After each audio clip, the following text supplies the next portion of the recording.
Shalom dan puji Tuhan saudara atas kebaikan Tuhan pada setiap kita sehingga hari ini kita boleh bersama lagi di dalam ringkasan pelajaran Sekolah Sabat, pelajaran yang ke-10 yang bertajuk kesabaran dalam ujian berat. Untuk memulai pembelajaran kita, mari kita berdoa. Bapa Syurgawi, terima kasih karena bersama dengan kami khususnya sementara kami mempelajari pelajaran Sekolah Sabat kami pada minggu ini. Dalam nama Yesus kami sudah berdoa. Amin. Saudara yang dikasih dalam Kristus, sekali lagi tajuk Sekolah Sabat kita kesabaran dalam ujian berat. Yang menjadi pertanyaan untuk kita pada minggu ini. Bagaimana sabar dalam ujian berat? Apakah hubungan antara penderitaan dan kelemah lembutan? Bagaimana dalam kelemah lembutan dan musibah pribadi kita boleh menjadi saksi kepada orang lain? Bagaimana kelemah lembutan boleh menjadi kekuatan, bukan kelemahan bagi orang Kristen? Saudara, di screen saudara adalah ayat-ayat Alkitab yang pastinya akan menolong kita di dalam pelajaran Sekolah Sabat kita. Ayat hafalan di dalam Matius 5 ayat 5 mengatakan, "Berbahagialah orang yang lemah lembut, karena mereka akan memiliki bumi." Saudara pendahuluan Sekolah Sabat. Kelemah lembutan ditakrifkan sebagai menahan luka di hati dengan kesabaran dan tanpa kebencian. Tidak heranlah kita tidak banyak mendengar mengenainya. Ia bukan satu sifat yang dihormati dalam budaya sekarang ini.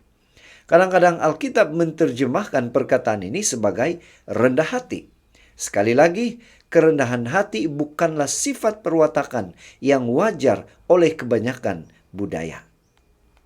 Saudara, kelemah lembutan, menahan luka di hati dengan kesabaran dan tanpa kebencian adalah salah satu ciri-ciri Yesus dan pengikutnya yang paling kuat. Bukan setakat itu sahaja, roh kelemah lembutan boleh menjadi senjata kuat di tangan mereka yang berada di tengah-tengah kesakitan dan penderitaan. Sesungguhnya, ujian berat adalah perkara yang baik untuk mempelajari kelemah lembutan hati.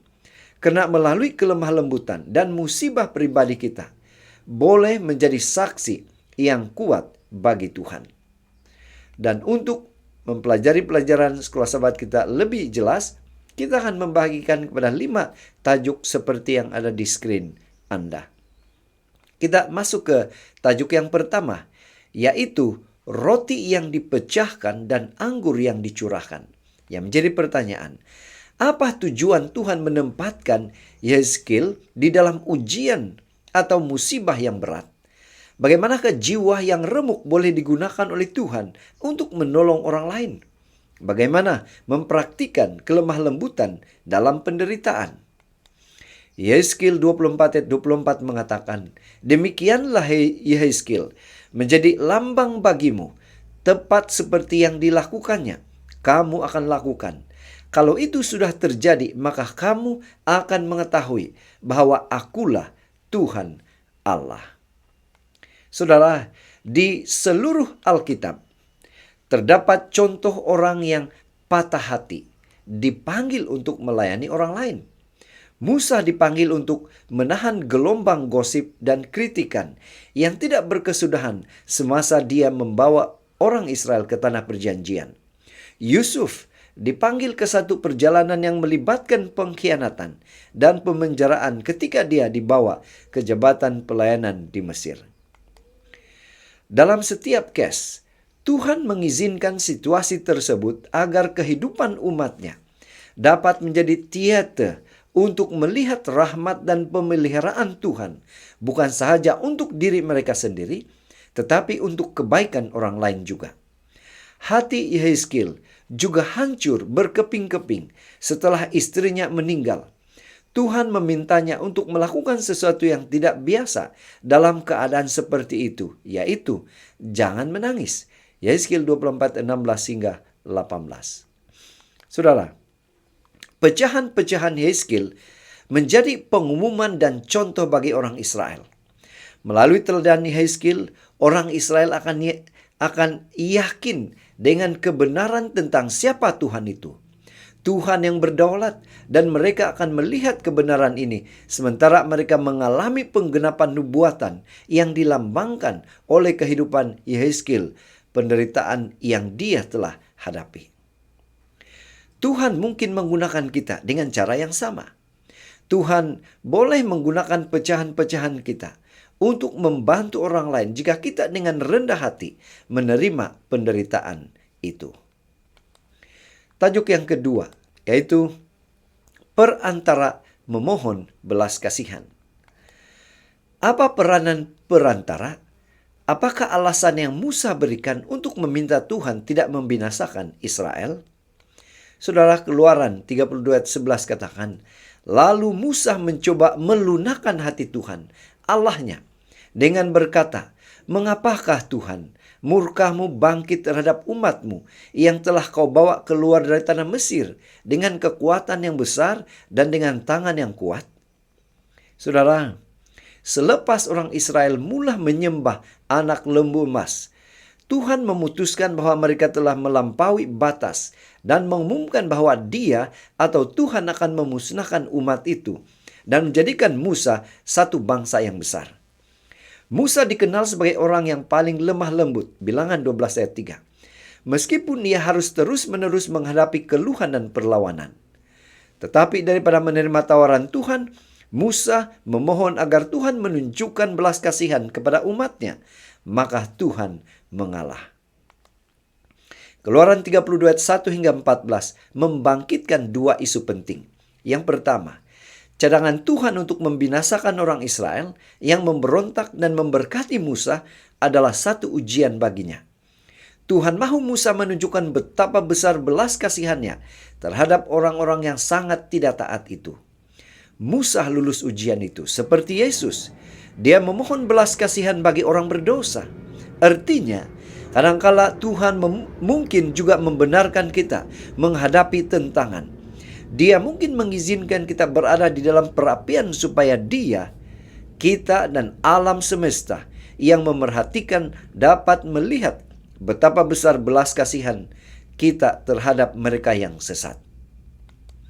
Kedua, petikan ini juga menunjukkan bahwa penentangan dan ketidaktaatan adalah panggilan untuk menyatakan belas kasihan.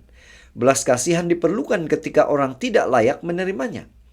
Tetapi ketika mereka tidak layak menerimanya, itulah masanya kita rasa paling berat hati untuk memberikannya. Tetapi apabila Miriam, saudara perempuan Musa, mengkritiknya, Musa berseru kepada Tuhan untuk menyembuhkannya daripada penyakit kusta. Bilangan 12. Apabila Tuhan murka kepada Korah dan pengikut-pengikutnya dan mengancam untuk membinasakan mereka semua, Musa sujud untuk memohon Tuhan tidak membinasakan mereka. Dalam kelemah lembutannya sendiri, dalam ketidakegoisannya sendiri, di tengah-tengah ujian berat ini, Musa memohon belas kasihan bagi pihak mereka yang pastinya tidak layak menerimanya. Tajuk yang ketiga, mengasihi orang yang menyakiti kita. Yang menjadi pertanyaan, mengapa kita harus mengasihi orang yang telah menyakiti kita? Siapa contoh terbaik dalam hal ini? Apa yang Yesus ajarkan tentang tindakannya mengasihi kita? Matius 5:44 mengatakan, tetapi aku berkata kepadamu, kasihilah musuhmu dan berdoalah bagi mereka yang menganiaya kamu. Mengapa kita harus mengasihi orang yang telah menyakiti kita? Yesus membahagikan satu alasan dasar agar kita menyerupai Bapa kita. Inilah prinsipnya, inilah dasar utamanya, agar kita menyerupai Bapa kita. Tuhan baik terhadap musuh-musuhnya. Matius 5:45. Dia mengasihi mereka karena Dia atau Tuhan melihat mereka sebagai calon warga kerajaan sorga, mutiara berharga dari harta karunnya. Ketika kita melihat musuh kita seperti ini, semuanya berubah. Kita melihat mereka sebagai saudara dan saudari masa depan yang dengannya kita dapat berbagi kehidupan kekal. Dengan cara ini, kita akan selalu mencari kebaikan mereka. Kita disempurnakan saat kasih Tuhan tumbuh di dalam hati kita. Oleh karena itu, hendaklah kamu menjadi sempurna, sebagaimana Bapakmu di sorga adalah sempurna. Matius 5 ayat 48. Kesempurnaan ini ditunjukkan dengan mengasihi orang lain dan memperlakukan mereka dengan lemah lembut. Yaitu kelemah lembutan samalah artinya menahan sakit hati dengan sabar dan tanpa rasa dendam. Tajuk yang keempat, mulut yang ditutup. Apa makna mulut yang ditutup? Apakah prinsip kelemah lembutan dan kerendahan hati dalam ujian yang boleh kita pelajari daripada teladan Yesus seperti yang dinyatakan oleh Petrus? Saudara, 1 Petrus 2:23 mengatakan, ketika ia dicaci maki, Yesus Kristus dicaci maki, ia tidak membalas dengan mencaci maki. Ketika ia menderita, ia tidak mengancam, tetapi ia menyerahkannya kepada Dia atau Tuhan yang menghakimi dengan adil. Saudara, tidak diragukan lagi, Yesus adalah teladan kelemah lembutan yang terbesar atau terbaik. Petrus menjelaskan bagaimana dia berperilaku sehingga kita dapat belajar daripada teladan Tuhan, Yesus Kristus. Yesus tetap diam, yaitu artinya dia tetap menutup mulut di hadapan penyerangnya. Dia tidak memberontak terhadap serangan atau penderitaan, tetapi menyerahkan dirinya kepada Tuhan. Dia tahu Tuhan selalu mengawal keadaan. Tuhan akan melakukan keadilan pada waktu yang tepat. Mari kita ingat kelemah lembutan Yesus ketika kita menghadapi situasi yang tidak adil dan kemarahan tumbuh dalam diri kita. Ketenangan Yesus adalah kesaksian yang kuat bagi kita. Ingatlah nasihat Paulus dalam Roma 12 ayat 17 hingga 21. Jangan membalas dendam, karena membalas dendam adalah milik Tuhan. Sebaliknya, berbuat baiklah kepada orang yang berbuat jahat. Bukan mudah untuk hidup seperti itu. Bahkan mungkin mustahil. Melainkan kita menerima satu kebenaran penting, yaitu bahwa dalam semua situasi yang tidak adil, kita mesti percaya bahwa Bapa kita di sorga memegang kuasa, mengatur, dan Dia akan bertindak bagi pihak kita apabila hal itu sesuai dengan kehendak-Nya. Ini juga bermakna bahwa kita mesti terbuka kepada kemungkinan bahwa seperti Yesus, kita mungkin tidak selalu diselamatkan daripada ketidakadilan. Tetapi kita mesti sentiasa ingat bahwa Bapa kita di surga masih bersama kita dan bertanggung jawab. Yang terakhir, tajuk yang kelima, yaitu batu dan perlindungan kita. Yang menjadi pertanyaan, siapa batu itu yang menjadi perlindungan kita? Bagaimana batu ini menjadi perlindungan kita? Saudara, Mazmur 62:7 katakan, hanya Dialah gunung batuku dan keselamatanku, kota bentengku, aku tidak akan goyah. Ini saudara tidak lain tidak bukan adalah Tuhan kita, juru selamat kita. Dialah benteng batu, benteng keselamatan kita. Saudara, seringkali orang paling sombong, yang paling angkuh dan suka memaksa adalah mereka yang menderita oleh perasaan rendah diri. Keangkuhan dan kesombongan digunakan sebagai penutup perasaan rendah diri ini. Apa yang mereka perlukan sebenarnya adalah berasa selamat, harga diri, penerimaan, terutamanya semasa dalam kesusahan dan penderitaan. Kita boleh mendapatkannya hanya melalui Tuhan. Kelemah lembutan biasanya dilihat sebagai kelemahan. Orang yang lemah lembut dianggap pemalu, tidak berdaya, atau pengecut.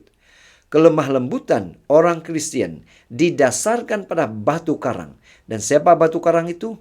Tidak lain tidak bukan adalah Yesus Kristus. Dan apa prinsip mereka ini? Yang percaya, yang mempunyai kelemah lembutan ini, mereka tetap teguh dalam badai kehidupan ini. Mereka tidak ingin menyakiti musuh mereka, tetapi menjadi perantara untuk mereka. Mereka mengasihi keluarga dan teman-teman mereka.